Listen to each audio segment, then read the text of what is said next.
बारिश की तेज बूंदें टीन की छत पर ऐसे गिर रही थीं जैसे कोई पुराना ढोल बज रहा हो। सड़क किनारे एक छोटी सी जूते मरम्मत की दुकान के अंदर मिट्टी, गोंद और पॉलिश की मिलीजुली गंध भरी थी। पीले बल्ब की रोशनी में झुके हुए आदमी के हाथ लगातार सुई चला रहे थे। सामने खड़ा लड़का भीगे जूते सुखा रहा था। तभी पास से एक बड़ी कार रुकी। अंदर से निकले आदमी ने जूते आगे बढ़ाए और हंसते हुए कहा, भाई जल्दी करना, मीटिंग है, देर नहीं होनी चाहिए। लड़के ने उन चमकदार जूतों को देखा और पहली बार उसे लगा वह सिर्फ जूते नहीं, किसी और दुनिया का टिकट है। उसका नाम अमन था। गांव से आया था, पर अब शहर के फुटपाथ पर बसी जिंदगी ही उसकी दुनिया थी। उसके पिता मोची थे। सुबह से रात तक झुके रहना, धागा, हथौड़ा, पॉलिश, यही दिनचर्या। पीछे किराए का एक कमरा जहां दीवारों पर नमी थी और खिड़की से बसों का शोर अंदर आता रहता था। अमन दिन में सरकारी कॉलेज जाता, शाम को दुकान संभालता। कॉलेज में उसके जूते अक्सर पैबंद लगे होते। कई लड़के हंसते, अरे लाइव डेमो आ गया, जूता रिपेयरिंग वाला इंजीनियर बनेगा। अमन मुस्कुरा देता, लेकिन भीतर कुछ चुभ जाता। एक दिन कॉलेज में स्टार्टअप और सिविल सर्विसेज पर सेमिनार था। मंच पर खड़ा अफसर बोल रहा था, बड़ा बनने के लिए बड़ा सोचना पड़ता है। पीछे बैठा अमन पहली बार पूरी तरह सीधा होकर बैठा। उसने मन में कहा, मैं अफसर बनूंगा। शाम को दुकान पर उसने पिता से कहा, बाबा मैं बड़ी परीक्षा की तैयारी करना चाहता हूं। पिता ने बिना सिर उठाए पूछा, कितनी बड़ी? इतनी कि हमारी दुकान के आगे लोग लाइन में खड़े हों, काम के लिए नहीं, सम्मान के लिए। पिता के हाथ रुक गए। उन्होंने बस इतना कहा, पढ़ाई महंगी होती है बेटा, और सपने उससे भी महंगे। कोचिंग की फीस सुनकर उसके पैरों तले जमीन खिसक गई। उसने खुद से पढ़ने का फैसला किया। रात को कमरे में पंखा घरघराता, बाहर ट्रैफिक चिल्लाता और वह पुरानी किताबों में भविष्य ढूंढता। पहला प्रयास प्री परीक्षा में ही बाहर। दूसरा प्रयास कुछ नंबर से रह गया। रिश्तेदारों के फोन आने लगे, लड़के को काम पर लगा दे, पढ़ाई सबके बस की नहीं।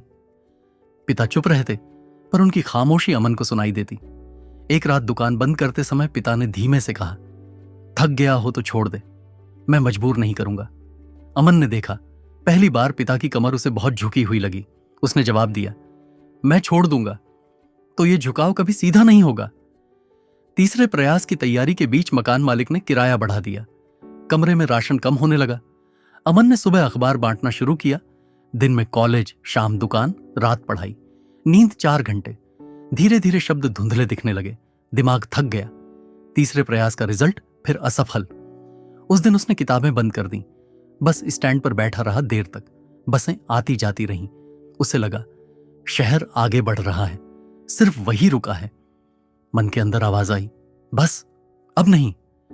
घर पहुंचा तो पिता पुराने जूते पर आखिरी टांका लगा रहे थे। धागा टूट गया। उन्होंने फिर डालने की कोशिश की, हाथ कांप रहे थे। अमन ने पहली बार उनके हाथ पकड़ लिए। बाबा रहने दो, पिता हंसे, धागा है बेटा, जिद करेगा तो डाल ही जाएगा। वो रात अमन सो नहीं पाया।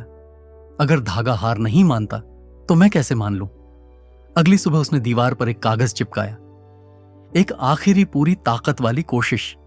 इस बार उसने तरीका बदला। हर टेस्ट का विश्लेषण, हर गलती लिखना, हर दिन इंटरव्यू प्रैक्टिस। मोबाइल बंद, सोशल मीडिया खत्म। दुकान पर भी खाली समय में रिकॉर्डेड लेक्चर सुनता। आखिरी प्रयास का दिन आ गया। परीक्षा हॉल में बैठते समय उसने अपनी उंगलियों में पॉलिश के पुराने दाग देखे और मुस्कुराया। यही मेरी पहचान है, यही मेरी ताकत। पेपर उम्मीद से बेहतर गया। वह चुप रहा। कोई जश्न नहीं। इंटरव्यू का दिन, उधार की शर्ट, प्रेस की हुई लेकिन पुरानी पैंट। बोर्ड के सामने बैठा। एक सदस्य ने पूछा, तुम्हारे पिता क्या करते हैं? जूते बनाते और ठीक करते हैं सर।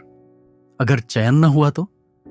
अमन ने बिना रुके कहा, तो वापस जूते ठीक करूंगा, लेकिन कोशिश करना नहीं छोड़ूंगा, क्योंकि मैंने सीखा है घिसा हुआ जूता भी फिर चल सकता है। कमरे में हल्की चुप्पी छा गई। रिजल्ट वाले दिन दुकान पर भीड़ कम थी। अमन ने फोन पर रोल नंबर डाला। स्क्रीन कुछ सेकंड रुकी, फिर लिस्ट खुली। उसका नंबर था। वह कुछ सेकंड तक देखता रहा, जैसे दिमाग मानने को तैयार न हो। फिर उसकी आंखें भर गईं। वह पिता के पास गया। आवाज कांप रही थी, बाबा अब लोग लाइन में खड़े होंगे, सम्मान के लिए। पिता ने कुछ नहीं कहा, बस उसे गले लगा लिया। उनके कंधे भीग गए। कुछ महीनों बाद उसी फुटपाथ के पास एक नई पक्की दुकान खुली। बोर्ड पर लिखा था, अमन कुमार, प्रशासनिक अधिकारी। नीचे छोटे अक्षरों में, मोची का बेटा। लोग रुककर पढ़ते, मुस्कुराते, प्रेरित होते। आवाज अंदर से आई, गरीबी दीवार नहीं होती, अगर जिद जिंदा हो तो वही दीवार सीढ़ी बन जाती है। कोशिश करते रहो, हार मानना ही असली हार है।